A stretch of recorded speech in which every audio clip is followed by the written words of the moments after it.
We are most alive, we have the most energy, we are most intimate with our best selves when we're progressing towards our mighty mission. I think what's happened on the planet right now is there's been a great seduction and a great brainwashing. When we are kids, we want to be astronauts. We want to do all our dreams. And we're full of curiosity, and we're loving, and we're passionate, and we're strong. We're not afraid to be ourselves. But as we leave the perfection of childhood, the hypnosis and the brainwashing begin. Be reasonable. So that's our nature, but our parents give us limitation based on their limited psychology. And don't sing too loudly, don't dream too big, don't be too passionate. As we've left who we truly are, we've contracted. And now it's all about staying safe in the world versus going out there and letting our brilliant, our primal genius shine. And a lot of people just have stuffed that pain of disappointment and their doubt really deep inside, and they just are addicted to distraction and escapes because they don't want to deal with their potential that they've denied. What's the most important key to success? I think it's hunger. It's not getting satisfied.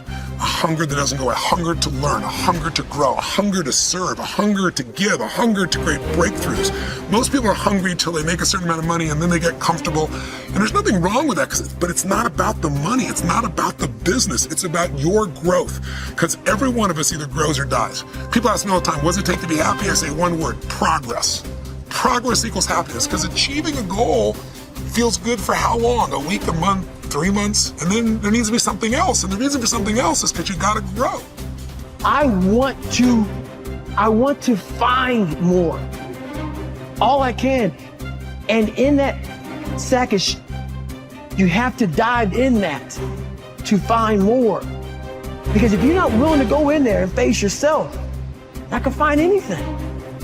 You can live right here on surface, man, right here on surface. So if there is an ending to this world and there is somewhere to go and there's a judgment, you're gonna get there and you might see a chart. And that chart may tell you who you should have been.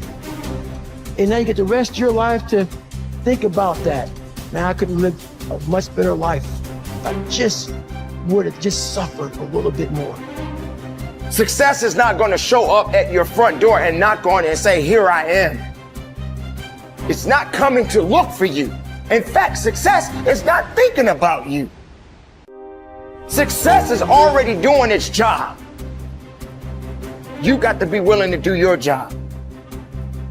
Each and every day that you are breathing in this world, each and every day that you are doing something in this world, you should be focusing on getting better, not worse.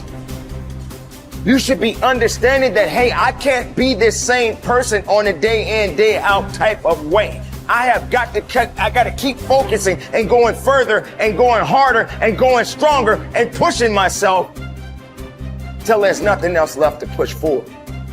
So now's the time for you to hit the gym of your life and start exercising your self-discipline muscle.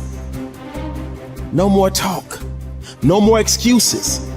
From this moment forward, it's all about massive execution. Will there be days that you don't feel like it? Yes.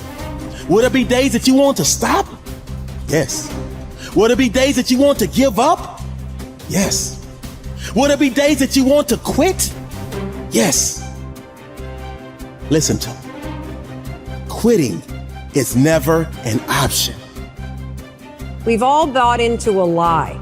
We've bought into a lie that confidence is belief in self. And so when you're in a situation which is normal, where you don't believe in yourself, you're like, oh my God, I have no confidence. The truth is, and I want you to walk out of here with a new definition of confidence. Confidence is the willingness to try. Because when you try and you take action, what happens, and what's happened for France, is that when she sees herself taking action, what happens is she sees herself being the kind of person that takes action. So she has evidence that she can rely on herself. And that action is what builds confidence. It doesn't start with belief. The real way for most of us is not to wait to believe, but to push ourselves to act. And through the action, you will build the belief. We're built to walk uphill. And when you reach the pinnacle of the hill, you want to stop and appreciate the vision, but the next thing you want is a higher hill in the distance, because it's the uphill climb that it's from the uphill climb that we derive our value, and I mean this technically. So almost all the positive emotion we feel, especially the emotion that fills us with enthusiasm, and that's to be filled with the Spirit of God, by the way, because that's what enthusiasm means. That's experienced in relationship to a goal. And so in some sense, and this is part of the religious enterprise, you want a goal that you can never attain, right? So you can always move closer to the goal that recedes as you move towards it. You think, well, that's frustrating. It's like Sisyphus pushing the rock uphill. But it's not, because as you pursue that goal, you put yourself together and your life does get better and richer and more abundant. And that's why the highest levels of virtue and goal are in some sense transcendent. You want them to be above everything you're doing so you can continually move towards something that's more sublime and better. That's what you are. You're here to live, not to sleep. I didn't study, I didn't study a book. I literally put myself in a fire repeatedly, like a sword. You put a sword in the fire repeatedly and repeatedly. If you keep on doing that, you're going to get a nice sword. And then you keep on beating it. You got to beat the shit out of it. And that's what I am. Yeah. I became that. I said, okay, we can't quit. We got to figure out why you are this. Why are you this, man? What is wrong with you? What's going on here? So I kept on putting the sword back in the daggone fire, and I just beat it harder. And I beat it harder. Before I knew it, I started realizing, all right, man, the brain is starting to get hard. The brain is starting to get hard. I'm no longer a theorist. I'm now a practitioner. I put it in hell. I dissected it while it's in hell, because you can't dissect anything in a normal environment. You can't dissect anything in 72-degree weather. You must put it in the freezer and freeze the fuck out of it. And then you dissect it. Dissect it when it's miserable. Dissect the brain when all it's thinking about is, I need to get out of here, man. I want to get out of the fucking freezer. Open the door. And you said, nah, 5 more seconds, man. 5 more seconds in the freezer. And that's when you start to pick that brain apart. And that's what all this stuff did to me.